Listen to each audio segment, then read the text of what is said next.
madaxweynaha dalkan Kenya Mwai Kibaki ayaa kulan xasaasi ah la qaatay saraakiisha ciidamada dalkan isagoona kala hadlay xoojinta amniga dhulka iyo waliba badda. madaxweynaha ayaa waxa uu sheegay in maalmihii ugu dambeeyay ay soo badanayeen falalka burcadda ay ka geysanayaan gudaha dalkan ee afduubka, waxaana uu ciidamada ammaanka ugu baaqay inay qaadaan tilaabo kasta oo suuragal ah si loo badbaadiyo dadka u soo dalxiis tagaya gudaha dalkan Kenya. wasaaradda amniga gudaha dalkan ayaa si kulul ugu cambaareysay xarakada al-shabaab afduubyada bishii ugu dambeeyay laga geysanaya gudaha dalkan Kenya, gaar ahaan deegaanada dadka shisheeye ay u soo dalxiis tagaan ee gobolka xeebta oo ay magaalo madax u tahay Mombasa.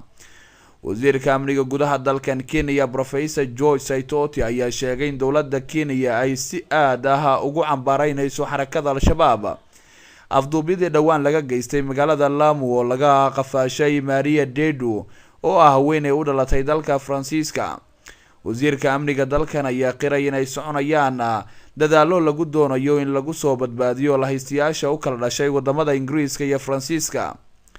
Professor Saitoti ayaa hadalkiisa ku soo afmeeray inay qaadi doonaan tilaabo kasta oo lagu sugayo amniga dalkan iyo waliba dalxiisayaasha shisheeye ee lacagaha faraha badan ay ka soo galaan dalkan sanad waliba, kuwaas oo amnigooda u qalqal galay kadib markii afduub isdaba joog loo geystay. Najib Balala oo ah wasiirka dalxiiska dalkan ayaa isna ka dhawaajiyay in dowladdiisu ay awood badan saari doonto dadka dalxiisayaasha ee gudaha dalka soo gaaraya, kuwaas oo wadamo badan oo caalamka ka kala imaanaya.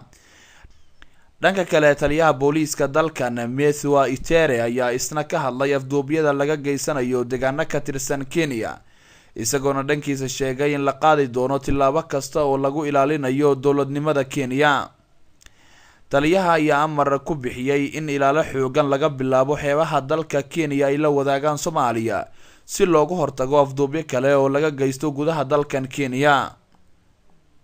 dooniyo aad u tiro badan oo ah kuwa dagaalka iyo waliba diyaaradaha qumaatiga u kaca oo gaaraya 24 ayuu ka dhawaajiyay taliyaha booliisku inay ka howlgali doonaan badweynta Hindiya si ay u bartilmaameedsadaan dhammaan cid kasta oo amniga dalkan Kenya wax u dhimaysa. dowladda Kenya ayaa aaminsan in falalka afduubka ee laga geysanayo gudaha dalkeeda ay ku lug leeyihiin xarakada al-shabaab oo xiriirka Kenya kala dhaxeeya uu yahay mid aad u xun.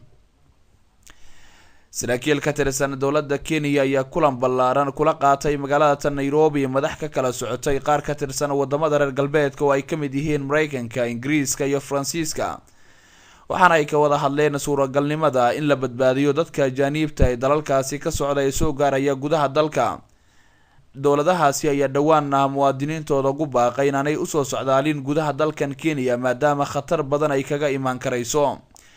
bil ka hor ayaa ahayd markii deegaanka Kiwayo kooxaha hubaysan ay ka afduubteen Judith Tebada, halka ay kooxuhuna sidoo kale qudha ka jireen saygeeda. isku soo duuboo dowladda Kenya ayaa ciidamadeeda badda iyo waliba kuwa bariga gelisay heegan buuxa oo ku aadan ka hortagida afduubyo kale oo xarakada al-shabaab iyo kooxaha kale kaga yimaada, kuwaas oo gudaha dalkeedana laga fulinayo. Maxamed Cusmaan Cumar Xabiib, Royal 24 TV, Nairobi, Kenya.